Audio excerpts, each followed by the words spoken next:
अस्सलाम वालेकुम। मैं गरीब आदमी हाँ, बड़ा मजबूर हाँ। खुदा वास्ते मेरी मदद करो। मैनू शुगर है, नाल मैनू दिल की तकलीफ है। मेरी बेगम किसी के घर काम करती है, फिर मेरे घर का निज़ाम चलता। मेरा कमान वाला कोई नहीं, मैं बड़ा बेआसरा हूँ। मेरा बच्चा कोई नहीं जाएगा। एक मेरी बेटी है, जवान है। बेगम मेरी किसी के घर काम करती। मैं मजबूर हाँ, किसी अगे इंज नहीं किया। तुहाडी मेहरबानी, खुदा वास्ते मेरी मदद करो। मैं बेआसरा हाँ, मेरा कमान वाला कोई नहीं गा। मैंने शुगर है, नाल दिल की तकलीफ है। देख लो मेरे शुगर जख्म हुए, मैं बड़ा परेशान हाँ। रब तो बाद मैं तुहाडे कोल आया, मेरी कोई खुदा वास्ते मदद की जाए। अस्सलाम वालेकुम। SBS तुसीं साडी 18,000 की मदद की है।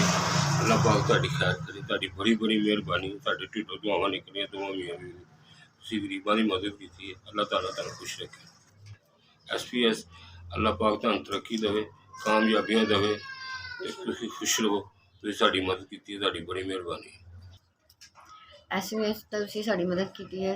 मैं बहुत बहुत शुक्रिया, तुहाडा भला होवे। तुसीं साडी मदद की है।